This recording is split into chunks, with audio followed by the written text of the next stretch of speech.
Hey, thank you so much. That was an awesome first Taiko set. I would like to invite our panelists for our first panel to come and join me now.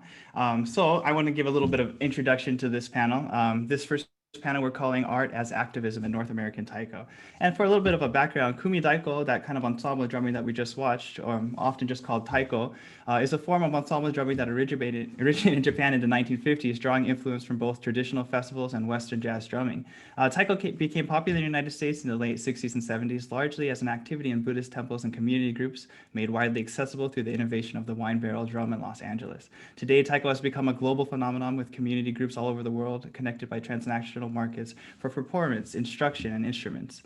Despite Taiko's internationality, the history of Taiko in the United States occupies specific and local spaces in the formulation of Asian American identity and ethnic placemaking. And we are very lucky today to be joined by some pioneers of North American Taiko, as well as international performers and Taiko activists today. I would like to introduce to everybody Roy and PJ Hirabayashi. They were named National Heritage Fellows in 2001. Roy is a founding member of San Jose Taiko.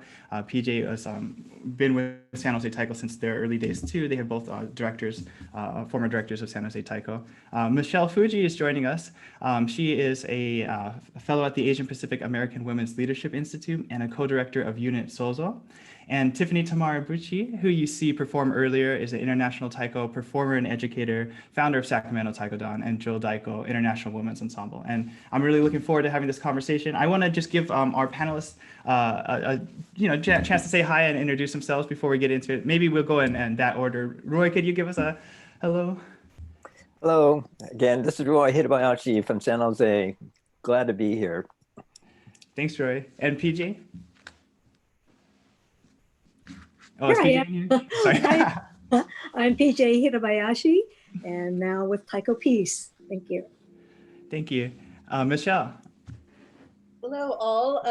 I reside in Portland, Oregon. Really excited about today's conversation, and of course, co-lead Unit Sozo.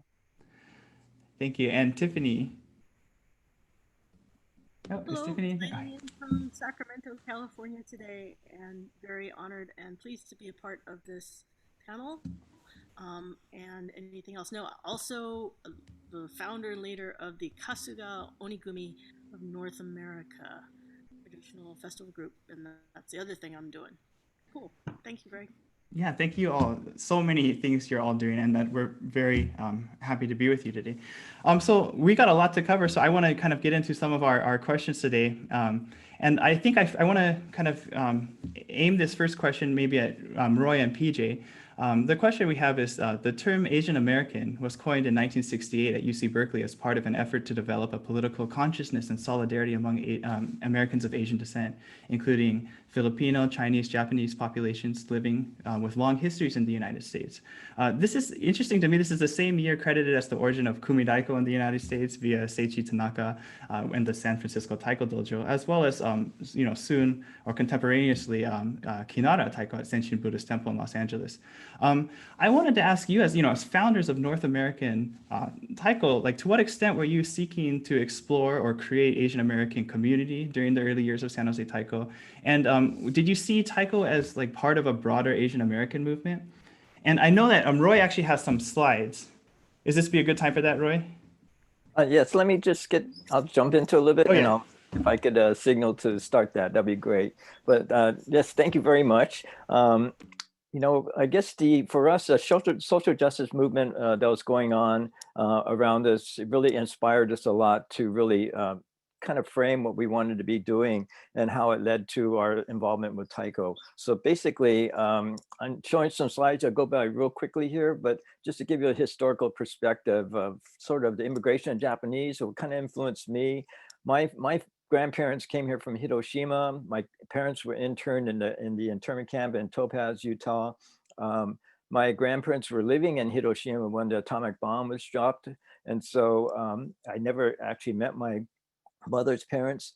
And I grew up in the civil rights era because I was born in 1951. So all of these pictures you see are things I remember seeing and hearing and being involved with around the Bay Area, especially the anti-war movement, the free speech movement, what was happening with civil rights and justice and the Black Lives movement at that time, and the third world strike that was happening at San Francisco State and UC Berkeley, and things that were going around the country as far as different things around social justice. For me, it was really getting into working in the community, Japantown, and that led me to start Taiko at San Jose, Japantown at the San Jose Betsuing. And from there, it really kind of launched what I wanted to be doing, not only a creative inspiration for me, but also using the Taiko to help bring people together. So empowering people, just creating different opportunities and how the youth especially could be involved in the community in different ways. And so, sorry, that's the end of the slide, so you could cut that out now. So what was really kind of important though is really how we could use the Taiko sort of as a community organizing tool, basically. But it was framed around, learning more about our culture and heritage, because that was the time of really trying to identify ourselves a little bit clearer. And as was mentioned, the term Asian American was really kind of coined around 1968, coming out of UC Berkeley. And so we were really involved in all of that. Asian American Studies at San Jose State, doing community work in San Jose Japantown. There was other activities going on in the other Japantowns in the Bay Area and also Los Angeles. And so that really kind of framed how we wanted to do different things, not only I guess within the social justice realm, but also within the cultural heritage realm. And for me, Taiko became, I guess, what I felt was the Japanese American voice, the musical voice. And when I really found that was that could happen, it really kind of took off from there as far as trying to be on the creative side of what Taiko could be and how it also could still be used as a very active unit piece to organize and bring the community together in different ways. And I feel in that sense, it really has tried to create that kind of pride within the Japanese American communities, especially among not only just the youth, but just all levels within our community. And just especially for us is to identify with San Jose Japantown and to help preserve the cultural and historical preservation of Japantown. I'll let PJ add on to that right now. I'll say ditto. No. Roy's coming of age and getting involved is quite different than mine. However, I want to say that just kind of fast forward, we were really informed by the social movements of that time. And in fact, the community organizing of which came out of my involvement with Asian American Studies at Berkeley, UC Berkeley, about that same time, was about community organizing, and also for the first time hearing about our stories. Even though there weren't all that many books written at that time, we actually had, individuals coming to speak to our classes that carried a lot of that historical information. And I think that's where I became a lot more focused on how I wanted to be in the world, and with these core values of community organizing, which is about empowerment of community, empowerment of people. And basically at that time, we didn't say resistance, we were just needing to express ourselves and putting ourselves into being of service. And so when we came into my joining San Jose Taiko in the very early years, it was very much important that we were not going to have a sensei. We don't have a leader to take us forward. How are we going to define this art form when we don't have real drums from Japan? We've created these drums, inspired by Kinara Taiko in Los Angeles. So we realized that this was a new voice emerging.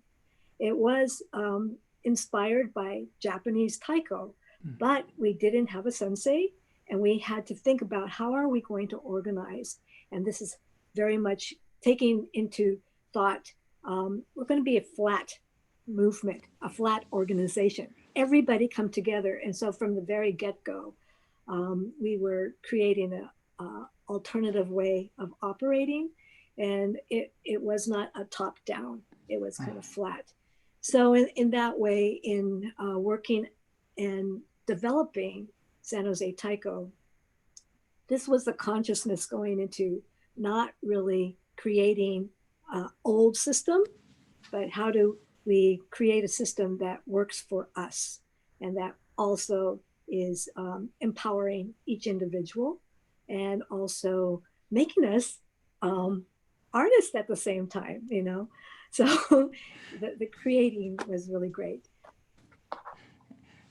Oh, that is, that is so cool to hear that the origin of Taiko for what you were doing in San Jose was born out of kind of community activism, thinking about it as not top down and reaching out to people in the community. So did you think about, or who were you trying to like reach at that time? Were you trying to a sense of like what was Japantown in San Jose? I think there's multi-levels that Roy will also jump in it, but because of the excitement and the exuberance and the visceral connection, just Taiko, it was originally just getting the people together to have that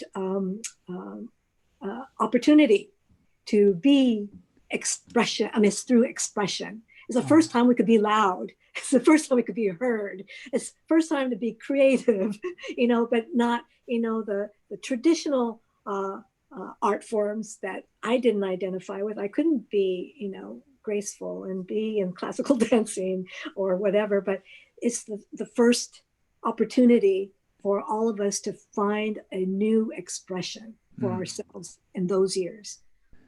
So it was those people. That is so awesome to hear. I think this is a good chance too. I wanted to also now turn maybe a bit to Tiffany and Michelle, who they both have studied and performed Taiko in Japan and the United States. I think people who joined North American Taiko in your wake, and I was wanted to ask Tiffany and Michelle kind of about your personal experiences. Like, through what avenues did you begin to study and like get interested in Taiko? And then also maybe if you could tell us a little bit about how has learning and performing in Japan as well as the United States, how have they differed, or how has it shaped how you think about North American Taiko as an art form? Okay, sorry, we had a little thing with a connection, but I'll turn that over to Michelle.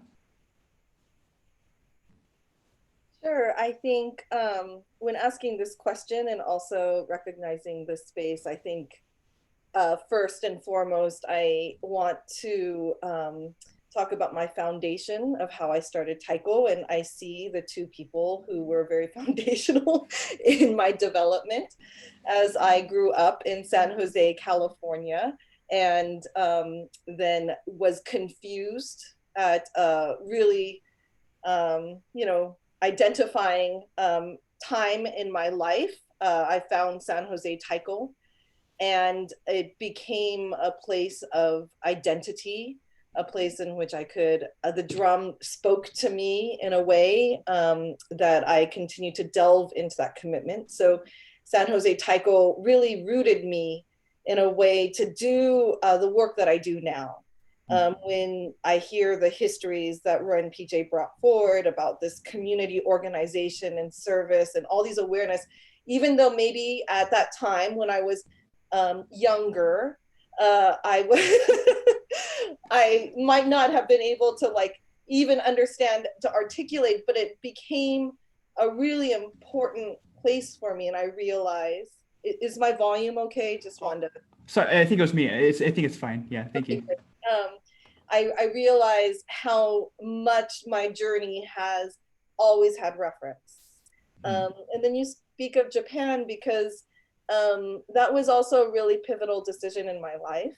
I think I was still really confused and I needed to really do some deep searching of my own identity. And now that I look back at my time in Japan, I think I see that as a place in which I was trying to really be in search of belonging. I know that this idea of home has haunted me for a really, really long time, of being Japanese American, but always constantly here in the United States, you know, since a young child, always being asked that quintessential question, where are you from? You know, where are you really from? And I went through many rebellious decades and different kinds of ways of answering that question in everyday occurrences, like at the grocery store, or like when people are starting to meet me. And I realized Japan was definitely my deep search to try to answer that question. And what I want to say is that my journey to Japan was illuminating and also confusing. It wasn't the answer, the full answer, because going to Japan didn't actually acknowledge my full self and history as a fourth generation Japanese American. And so as much as my experience in Japan continued to root me more with reference that I continue to really be grateful for, but I also realized coming back to the United States was really important to me as well. So why I decided not to sort of like reside in Japan after going there was a very intentional decision, because I realized that I needed to continue my search of including all of my experiences. So I say that about, I will say I'm often asked about, is Japan the answer? And I will say it is. There's no yes or there's no binary answer to that question. It didn't make me more credible. It just allowed me to have more research. Thank you. That's a very holistic answer. That's very powerful.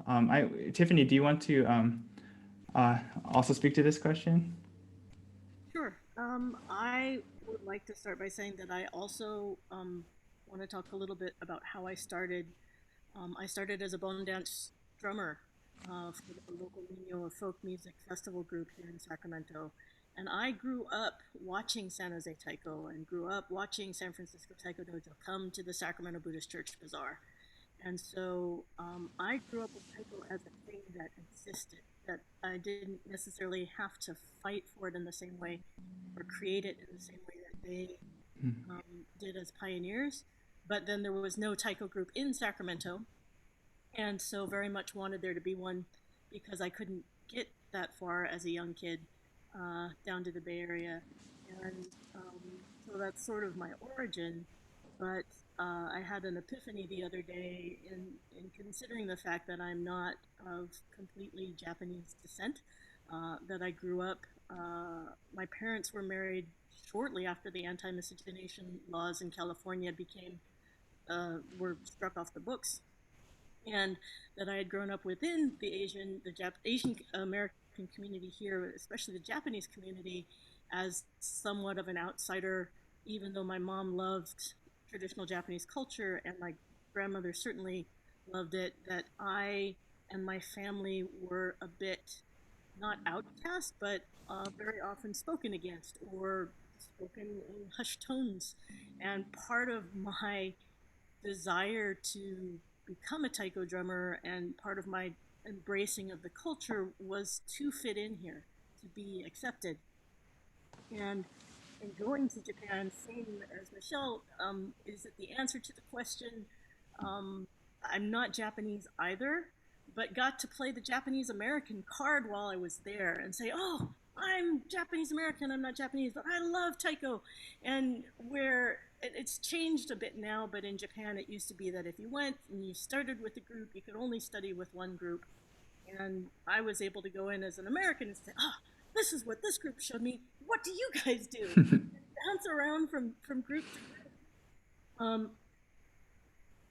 And again, I was looking for a sense of identity and a sense of culture, and certainly embraced it, and a sense of the artistry of taiko, which is so, thousands of years of tradition, even though the art form is very new in Japan as well, to be able to see the depth and breadth and the richness of it there as compared to what we have been able to create here, which is equally valid and wonderful, but maybe without the depth. And in terms of being very fortunate to study with some of the groups like Onde Koza, for example, which I know Roy and PJ also did a lot of work with in the early days as they were becoming more popular, and as things happened and they split off and became Kodo and groups went their separate ways. But to be a part of that group, and this is, I'm getting there, to be a part of that group and the social activism that they had been engaged with in Japan in terms of finding their own sense of cultural identity in post-World War II Japan. And to see how Taiko was used to bring communities together and to give people a sense of identity and voice in a pretty organic way, even in Japan, led me to be, I think, a better organizer, a better community organizer, and a better artist and performer here in North America. In terms of continuing the work that people like Roy and PJ and all of the other groups that had started before me, I also came up in high school in sort of that second or early wave of anti-Japanese sentiment that came with the auto industry issues in the mid-1980s. And right on up to 9/11, have been using Taiko to sort of bring people together. And the great thing about it is that it's not the traditional Japanese arts. It's very approachable and very organic and very powerful and very loud. And with it as a tool, I think I and certainly my fellow artists have been able to bring a human face to our culture and hopefully bring people together a little bit. So Yeah. Well, yeah, thank you, all your panelists. Very diverse experiences, but all ones that have, center, belonging and identity. And I think I just, going off what Tiffany said, I also wanted to ask you, because I think you are recognized as a creator of something new in North America. I think when you were a student at Sacramento State, can I ask you about when you started Jodaiko? Was that at the first time you guys got together and played? Was that at the Take Back the Night, like the march and the rally? And how you brought, can you tell us, maybe a bit about how you brought Taiko into that space? And also, because I think one thing about North American Taiko is its broader inclusivity, particularly of women performers. And that's something that maybe, or I'll let you maybe tell me about that story. Well, as I was starting to learn Taiko and still study with San Francisco and try and strike out on my own here in terms of creating a group, I was at CSUS at Sac State and had taken some women's studies courses and was engaged with one of in discussions with one of the professors in that department, and they're like, "Hey, we're doing Take Back the Night and Women's History Month, and this drumming thing that you do, could you bring it in and share your culture and talk with people about your story, because it's really amazing what you're doing." And at the time, I was still going down to San Francisco about once a week to learn to play, with the intention of starting a group in Sacramento, and invited some of my senpai, my fellow students senior to me, to come drum with me. And at the time, although Taiko Dojo has always been open to women, I don't want to give the impression that it hasn't been, we felt that there was a bit of a tiny glass ceiling in terms of the types of positions we could play within the group, where there were consistently things that we weren't necessarily chosen for on stage, even though we all practiced them together. And one of the reasons I had gotten together with this small group of women was we wanted to practice those parts that we weren't necessarily allowed to perform with the main group. And we wanted an opportunity to explore, in many cases, some of the more powerful styles of drumming. And we were able to bring that to the Sacramento Take Back the Night March and Rally. And it became a really powerful expression, again, given the context of Take Back the Night and standing against violence against women.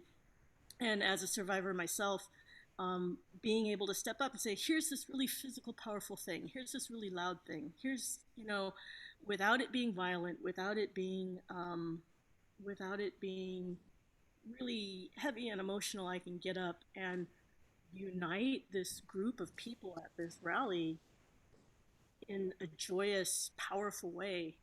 And it became one of the foundational aspects of Jodaiko, where we don't exist as a group per se. We are, most of us now, leaders of other groups, and we come together to practice and perform, to celebrate our power, to again work on traditional styles that are not necessarily played by our groups or not necessarily encouraged.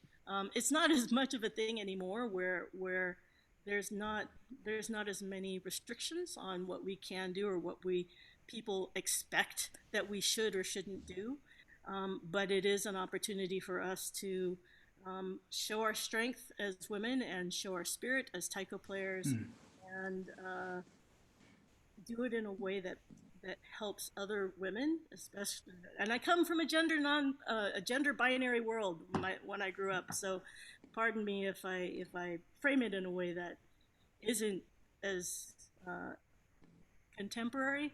But as I was growing up, I grew up in the age of Title IX, where you had to make laws to allow girls to participate in sports. And when I first started playing taiko, when I first approached the Minyo group to play taiko, they would tell me, "No, you can't do that. That's what men do. You're a girl. Men don't do that."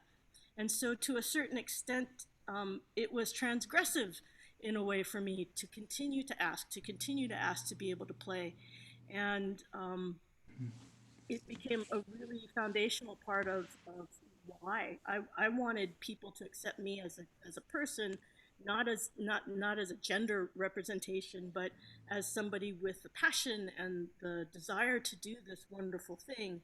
And a lot of the artwork, a lot of the organizing that I've done has been about making a space for women and making a space for young girls to play and bringing women together in order to find their voice, and in some cases to address things like violence against women and other hot button sort of issues. Yeah. No, Thank you very much, Tiffany, for that. I think one thing that like a lot of us find like why we love the taiko community so much is it is a place of this like radical self-expression, that this openness and belonging as part of like being part of the taiko community. I think this is a good time too. I'm just kind of looking at our time too. I want to actually ask Michelle about a project that she was part of this past summer. In fact, all of our panelists here today were part of this reimagining workshop series that Michelle hosted over the summer in the wake of the national protest against police violence and disregard for Black lives. Michelle organized a workshop series. It was called Reimagining as a Taiko Community: Awareness, Activism, and Anti-Racism. This was an incredible project. You had over like 20 taiko leaders from the community who all hosted over the course of 3 weeks kind of these discussion sections on different topics and stuff. I think I would like to ask Michelle if you could tell us a little bit about this project that you just did this past summer. Thank you. Yeah, and this particular project was in the wake of the George Floyd murder and sort of our reckoning on race and in our country and I'll say of the country because of the United States, since there may be some that are not based here watching and viewing. And this particular project or practice, as we often said, was co-organized by myself and Karen. It came from a lot of conversations that we had already had, which I want to say that my collaboration with Karen started with the Women in Taiko movement, which also connects to some of the foundation work that Tiffany was speaking of, because in 2017, this Women in Taiko movement as a name started preceding my participation. And the idea of making visible some of the contributions that we know even within our own taiko community has presented some historical invisibility. And so the work that I've done in collaboration with Karen is about this idea of not only just women in Taiko, but unheard stories.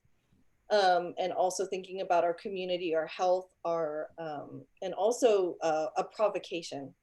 And reimagining as a Taiko community, or reimagine Taiko as I do as a shortened title because it's super long, was based upon a quote that I had just stumbled upon during that summer, which was in a book. I look up because it's right here, Radical Dharma. And this particular book, within here, there was this quote by Bruce Lee that said, "Under duress, we do not rise to our expectations, but fall to our level of training." And that really encapsulated a lot of the things that we have narratives of the hero story and the fallacy that we're going to rise to this occasion. We say these sorts of things and realize that it's not about rising all of a sudden to these places that we haven't been, but actually based upon our training. And what if we were to build our training and discipline, which we already know how to do in Taiko, into a practice to think about anti-racism awareness and activism, to recognize the histories that have existed before, and also the hope that we're going to be continuing this work into the future. I do want to say, though, this work has been dear to me even previous with Unit Soulsel. I was in and was going to debut a project called Constant State of Otherness. And as I went around in the past 3 years of doing research in 5 different cities, we recognized that race was one of the biggest way in which othering was happening, the stories that we were hearing. And so a lot of this particular practice was steeped in that particular work of recognizing that we as a country really need to reckon with race. And that I'm so grateful that 23 facilitators, of course, Roy, PJ, and Tiffany, we all jumped on board because there's a place in which we've already been doing a lot of this work. And we're able to have just opportunities of connection with over 200 people that came and convened. Yeah, thank you. Some of our team members were also part of that, and it's such incredible leadership from Unit Sozo, and that whole workshop series was so wonderful. Did you have some slides that you wanted to share? Thank you so much for remembering that. I just want to say, and I do wonder and hope that Tiffany and Roy and PJ might be able to share their experience, but there was a website that was created to sort of be a repository of this, and it's korekaraproject.org. And here, actually, if you weren't able to be a part of this, then you can come to this website. There's stories, which is actually blogs of people who participated. There's some shared resources in which some of, like, for instance, you can see here, group 1 Taiko piece, PJ led with Iris Shiraishi, and Roy led this group number 2. So they actually shared their resources here, as well as, and this is what I'm particularly want to just illuminate, is that we did a series of video diaries, which were activism interviews with 9 leaders. You can see their pictures, as well as we just put out our plenary sessions, which were sort of springboards for this content. So, yeah. Wow. Lots of amazing resources. I hope our viewers will take a look at that. And maybe we could get a little sneak preview, though. Do you mind if I ask our other panelists a little bit about what you talked about in your workshop series? Could I maybe pass it to Roy? Sure. Thank you to Michelle and Karen Young for really putting that together. It was a lot of work for them, I know. But I had the opportunity actually to partner with a really wonderful person, Sydney Shiroyama, and the 2 of us actually put together a session called Centering Taiko Values Against the Influence of White Supremacy. And we really wanted to kind of look and dig into that idea and what it meant within the context of Taiko. And it was really a great opportunity at that time. This was like we were planning this, I guess, in May and June and July is when it happened. So it was right at the beginning of all the activities that was going on within the Black Lives Matter scene here in America.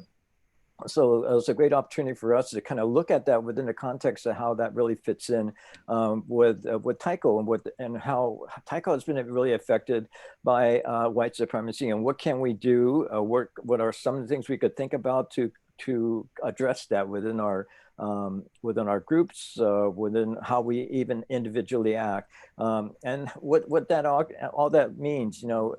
It could lead to cultural appropriation or different things, and so it's really important that we're all thinking about this and thinking about in context of how Taiko's being affected by this, or how we are impacting the community in a sense by our own work within that context. So it's something that's really important for us right now.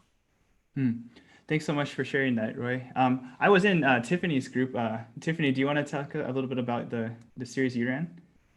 Sure. It was important to me, having talked to many, many people who felt helpless and powerless in the face of what was going on, to be able to address it not only as somebody who also felt fear going down the street and who had experienced a few personal attacks couched in racism, that I speak to not only that experience and to try and provide a way for people to process that and find a sense of grounding and a sense of power so that they can continue to do what they needed to do in their lives, but also to engage at the level of artistry, because speaking, it was open to a larger community, but for the taiko players among the participants to be able to take that fear and that emotionality and to be able to transform it, transmute it through our artistry is one of the great things about taiko. We can actually bring it into how we move, how we play, how we express the pieces we create. And it was important, I thought, to sort of bring those of us who had that desire together in a way that allowed us to really dive into where our fears were and where our passions were, and how we could use those to be more grounded as people, to be more grounded in our own power, and to actually continue the work we needed to do and embrace the challenges that it was bringing to our lives in a way that we could then turn around and express, turn around and find groundedness, turn around and find a way to share our own joy and hope with others so that we could all move forward together through it. And I really want to thank Michelle and Karen Young for creating such an amazing project, and I'm very honored to be included with such an amazing cohort of people working to change things and make life better. Thank you, Tiffany. PJ, would you like to tell us about the panel that you did? Sure. Michelle called Roy and me as she was thinking about all this. And we're going, you got to be kidding. Well, not only that, it was like, when do you want to start this? In about a week and a half. What? Are you kidding? But it was so wonderful because I think everybody was at a state of reaction or immobility of everything that was surrounding us. And where do we sit with, how do we feel about this? What are we going to do? And that's the panic that I felt in the overall community as well. And another taiko piece, I'll say cohort, Iris Shiraishi, who is in Minneapolis, said, PJ, you have to do taiko piece. This is what we need, And I'm going, well, I believe that too.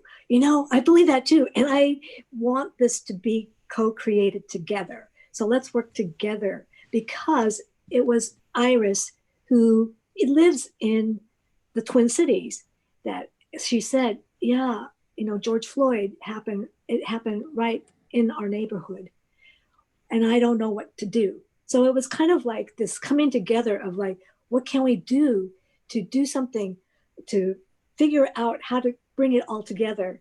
And so she said, well, let's do taiko piece. I know that you have tools and the way that you look at being a holistic performer of Taiko. It's like, how do we go into self, and how do we connect and see how we connect even within our Taiko groups to others and each other. And that's how I got involved and found that that was just another way to contribute. PJ, can I follow up, and can I ask you a little bit more about Taiko Peace? So I know you just launched a website. Congratulations for that. But I believe Taiko Peace is a project you've been doing since 2008. Is that right? Yes. As Roy and I were getting ready to transition for succession out of San Jose Taiko, our leadership, we actually transitioned out in 2011, but there were several years before, like preparing the group and preparing ourselves, so like what we're going to do. And one of the things that I really thought about, like, well, what am I going to do? Oh my God, you know, do I have to find a new thing to do other than Taiko? So actually it's like, oh no, I'm going to do Taiko Peace. And the succession planner who said, oh, what is that? I said, I don't know, it just came out of my mouth. It's just a direction that I feel that San Jose Taiko core values are peace culture values, and that we need to use these values to help empower ourselves and each other, and finding a new way of creating the world we want to live in. So what I wanted to do is unleash creativity, spark new connection, and heal the human spirit through the dynamic energy of Taiko. That's what Taiko Peace was meant to be for me. It was kind of like this single initiative. But now, because of what's happened this whole year, it's like, no, it's not a single initiative. It should be a movement. and along with the reimagining, it made me reimagine. No, it has to have presence. So there's the beginning of the Taiko Peace.love website that kind of like, these are ways to activate, you know, how we see ourselves and in connection with each other. So there's a lot to be had about that, but I'd like to, you know, kind of open that for everybody else to speak. Thanks so much for sharing that. Yeah, I think this is a good time. I think audience, I hope you've had a lot of questions. This is a good time. We're just about to transition into some audience questions here. I just maybe summarize a little bit of this conversation. And I know we could have had so much more to say. I do appreciate you all being here today with us, though. So this is our attempt as student Taiko players to engage in a bit more of what's going on in North American Taiko. I think for students, sometimes, you know, it's just another thing you could do on campus, right? You pick up a drum, you can dance, you can do all kinds of stuff. But I think there's just so much more to this story. Then that's part of what we've been trying to bring to, you know, our viewers, our community here in Davis. So I just want to say, everyone at home, like this is just a taste of all the kinds of stuff that is happening in the Taiko community from its origins in North America, from kind of rethinking Asian American identity, being part of Asian communities, kind of centering and grounding ourselves and making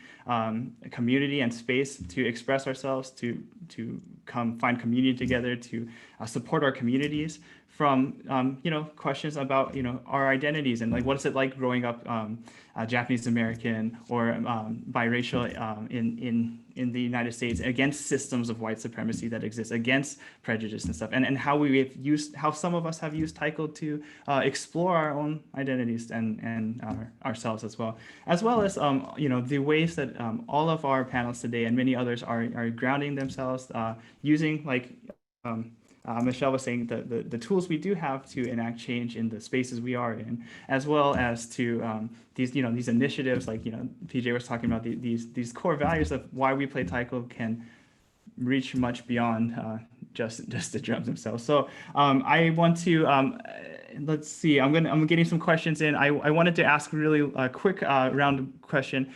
So part of this event today is really sponsored by a bunch of Asian American student organizations. They'll be coming on later and giving some solidarity statements. It was born out of, I think, some AAPI organizations at UC Davis wanted to show solidarity for Black Lives Matter, to organize a little bit better. Do you have advice for students today, Roy and PJ, you were students in the Asian American movement, right? At that time, can you give us student organizers some guidance in today's in time? How about Roy? Sure. I guess, looking back on what we were doing in the early 70s and the late 60s, and also, out of that time came a lot of the community organizations that exist here now in our Japantowns, really. A lot of the service organizations, like here in San Jose, UICAI, the Senior Services, Asian Law Alliance, in San Francisco, the Japanese Community Youth Council, Kimochi, and those kind of groups, all started in the early 70s, late 60s. But I think for us, when looking back at that, people wonder, how did you do that? You were just students, very young. And I guess at that time we were fearless in a way, or maybe ignorant, part of it. But it was really, we didn't think about the obstacles for us. We just wanted to do something. So my advice is you really need to think about doing something and just do it. And so don't get too hung up on what you may feel as the obstacles or the problems of what it is. I know the economy is different what it was 50 years ago to what it is now, but we didn't think about money. We just wanted to do service. So we just figured out the best way to do it within our realms of or means that we could at the time. And so I feel activism should not be held up by short-sightedness of how limitations of what you think you cannot do. Just try to go out and do stuff and bring people along with you. You can't do it by yourself. That's one thing. Mm-hmm. We're getting some other questions, and just for time, I don't want to cut out other speakers, but I wouldn't want to get some of our audience questions. So here's one that comes to us from an anonymous attendee that says that then we've had a lot of discussion about how Taiko can be used to root one's own identity and help root the identities of others who may be similar in context to you. But when it comes to contributing to others' empowerment, when they aren't the same context or background on you, how can we bring Taiko to those spaces to empower and lend support? Or should we even do so and take up that space since it simply might not be relevant? Do any of our panelists have thoughts on that? If you don't mind, I'll just jump in first, but I think everyone probably has something to say. But I guess initially for us, and starting San Jose Taiko, it was really trying to create equity and empowering people in order to really think about themselves within their own cultural heritage background. And so, although a lot of us initially for San Jose Taiko were Japanese American, we had many people of different other, specifically Asian ethnic groups involved with the group. And so it was really kind of bringing together that solidarity of people working together within that context. Mm-hmm. And also, I guess here in North America, Taiko really started, we were the third group to start in San Jose, but Taiko in America really started with a lot of women involved. And so with that, just creating that sense of equity and empowerment of people being able to do things that normally was not viewed proper at the time. And again, I'm talking about almost 50 years ago with their perceptions of what people should be doing. Is really kind of what has helped move things forward in that way. And I'll let other folks add on to that. Anyone want to jump on? I'd like to say, certainly there is a cultural context in which we practice this art form, both as Japanese Americans but also just as modern human beings playing drums. And it's not necessarily tied to being Japanese. It's not necessarily tied to our identity. And the great thing about this art form is it is I think in its best practice, bringing out individual spirit and bringing out individual strength and character and connecting human beings. So in terms of taking it into other venues and introducing it, as individual artists or as taiko players, we bring the best of what we have. We bring our strength, we bring our understanding to whatever group or whatever context that we walk into.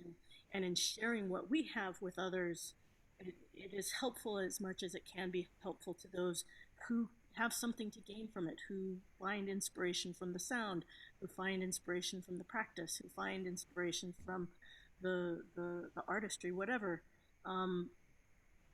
You don't have to have the same context or the same background to appreciate what this art form has to offer, or even who you know, what we have to offer as artists. And so I think, you know, identity certainly plays into it, culture plays into it, but fundamentally it's about being human and coming together. So it's applicable to almost any context I can think of. That's my 2 cents. Can I add just a little bit? When I read this question, there's a place in me that feels like it's an and both versus an either or. I feel like in these sorts of worlds, there's so many different, and I know that I will say this, an and both world sometimes can feel very overwhelming, which means that there's a lot of things that can simultaneously happen. So I can respect the history while also being myself. And I know that it's a very simplified version to talk about a very deep process. But I do believe that both can exist in the sense of really individually delving deep, and also making sure that we continue to just recognize that there have been pasts before us. Right now, I'm actually part of a book club that's been sort of like a little sort of like departure from Reimagine Taiko. And it's something that I'm excited that is hopefully going to build traction that might open up beyond sort of the Reimagine Taiko participants. We just got through one book, so it's not like we've done a ton of reading, but we're on our second reading. And I say this just because it's very present still in my experience, is right now we are reading Braiding Sweetgrass by Robin Wall Kimmerer, which is about Indigenous wisdom, and also its understanding and journey, personal journey, and of her becoming kind of a botanist scientist, how that took her away and also brought her back. And so there's this journey that I hope everyone recognizes. So even though I'm not, for instance, of indigeneity of this particular land, for me to learn of that history is just as important, and for me to contribute to that as a bearer of that knowledge is just as important. So I think about that in Taiko as well. I think about that within any sort of thing that I'm studying, that I actually can have that considerate knowledge and carry that respect as I also navigate my own way. Thank you. PJ, don't want to leave you out of this. Yeah. Okay, I will kind of use one of my Taiko piece tools, and that's Ajanika. It's the dance that I feel that that's inclusive. It really has everybody join into the circle, a circle, how we connect together. How do we actually step out of the head and get our bodies involved and really connect to each other in a visceral, open way? And and that also offers sharing of stories. I mean, this is an immigrant story of like what I initially wrote, but I also take Ajanika out into schools and other places in which, in workshops where people create their own dance, you know, and tell their story as they've created in complementary ways with Ajanika. And everybody's up and dancing and connecting that way. So it's being creative, being communicative, and also having fun and joy, and but also being who you are. Thank you, panelists. We have just a couple minutes left here, and I do want to get to another question. I know we're just slightly behind everyone at home, but I want to get our panelists one more question here. We have from Stan Shikumer asked, how has COVID-19 changed how or even what we can reach and impact in our communities? Seems like we won't be able to practice together, perform in person for an audience for another year. So I think maybe we can do a quick round of this one. Any thoughts from our panelists? I think Tiffany. Oh, go ahead. Tiffany, you want to go? Go ahead, Tiffany. Just all of my work has been canceled through the end of this year, and looking at things spiking again. we're practicing, our group is practicing outdoors together and trying to do it in a socially distanced, safe way as possible. I don't, we certainly are facing a lot of challenges because I don't see a way for us to come together or gather people together in terms of being able to watch a performance or being able to dance for Obon. I think the challenge is tremendous, and I'm hoping that we can hold ourselves together through this, and with the idea that most pandemics historically went 3 to 5 years, but we came out of them. And so as long as we can hold on and keep the faith and continue to practice and continue to share what we can as we can online and get together in the ways that are safe, hopefully we can keep the fire burning. Right. So I'll add on to that a little bit. I feel the pandemic has really kind of affected not just Taiko, but the arts in general. And so the whole arts world has really changed and shifted on how we are able to present and do work and continue. And so the impact, I think, is going to be really long-term, like Tiffany's kind of alluding to. It's not something that even just next year, I think we could just say, oh, okay, we could turn things back on and start again, because it's going to be a lot of rebuilding, unfortunately. But I feel, I guess what I feel as far as the positive side is that cultural arts from communities, especially specific cultural communities, ethnic communities, really survive and go past a lot of these different hardships, because that's how things has really kind of continued on. So I do feel that Taiko within the community will be one of those elements, will come back together and become stronger in a sense, because it's been able to unify. And one thing that's important for me is the concept that Taiko here in North America really is around the term of Kumidaiko, and that's being, playing as an ensemble. And so within that context of people coming together to play together as a group really is a unifying factor that will bring Taiko back even stronger, I feel. Mm-hmm. I'll quickly add that my focus from these, gosh, how many months, this whole year, has had me really look at, what am I really looking at here? And it's compassion and empathy that I feel that we really need to elevate, and how to put it into practice in what we all do. And that's what I've been focusing on. So I've been also doing that within Taiko Peace, and also another group that I've helped create called Creatives for Compassionate Communities. And within Taiko Peace, because of Reimagine and our class, our group, I wanted that just not to be a one-time thing, a stop in. And I said, I want to have you guys think of yourself as a beehive, capital B, capital E, hive. Bees are so busy and buzzy, but they do things and provide for the goodness, with their goodness. And the beehive means build empathy. So using that as kind of like anybody who wants to get and work together into a beehive, you are consciously building empathy as you're also working on a project. And Michelle?